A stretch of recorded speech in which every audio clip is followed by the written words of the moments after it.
You know what you want to say.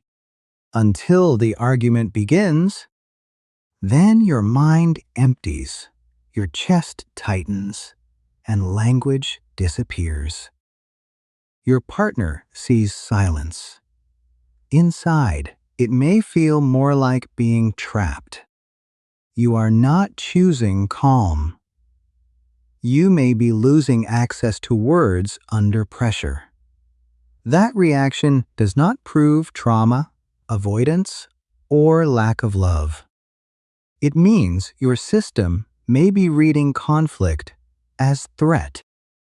Psychologist John Gottman described intense conflict arousal as physiological flooding. When flooding rises, listening, nuance, and empathy become harder to sustain. Neuroscientist Amy Arnsten found stress can rapidly weaken prefrontal functioning. That matters because this region supports working memory and flexible thinking. So shutdown is not always refusal. Sometimes it is temporary cognitive overload. Your body reduces complexity before your mind understands what happened. 5 mechanisms can explain why arguments make you disappear. First, your nervous system may enter a defensive freeze response. Freezing is not simply doing nothing. Researcher Corinne Roelofs describes it as preparation under perceived threat. Movement decreases while attention becomes tightly focused on possible danger. In an argument, danger may mean anger, rejection, humiliation, or escalation. Your shoulders stiffen. Your breathing becomes shallow. Your face goes still while your internal alarm remains active. What looks emotionally absent may actually be intense physiological protection. Second, stress can disrupt the mental workspace needed for conversation. You may lose the sentence while trying to defend it. Questions sound complicated, even when they are simple. Memories become harder to organize in the correct order. You hear accusation where your partner intended urgency. You search for perfect words and find none. Silence then feels safer than saying something irreversible. Later, the missing language returns with painful precision. That delayed clarity is common when arousal finally drops.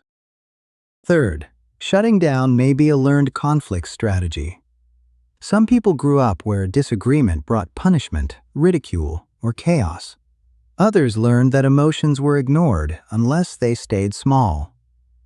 John Bowlby's attachment theory emphasized how safety shapes closeness behavior. Adult relationship research links attachment insecurity with different stress regulation patterns. But history influences responses, it does not permanently define them. Silence may once have reduced danger or protected connection. In adult relationships, the same strategy can activate automatically.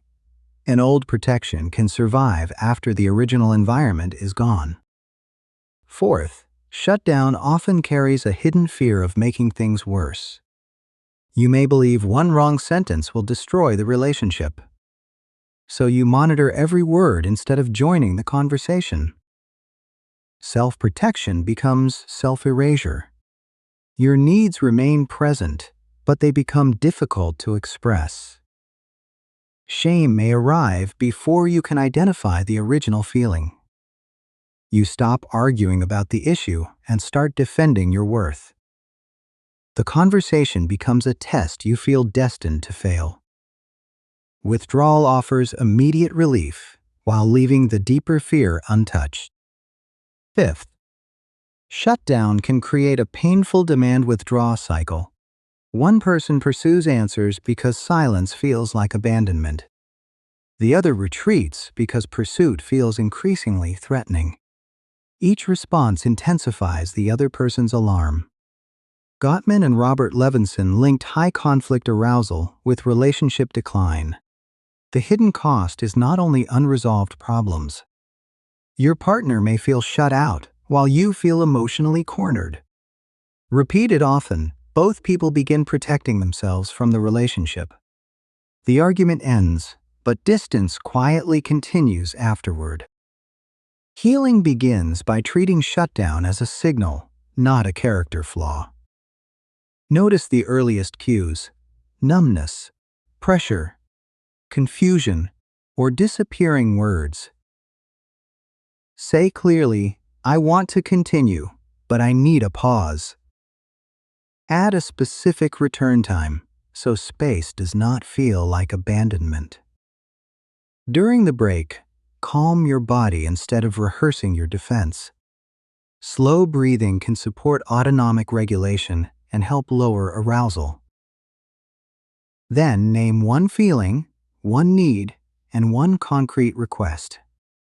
Matthew Lieberman's research suggests naming emotions can reduce emotional reactivity. You do not have to speak perfectly. You only need enough safety to remain present.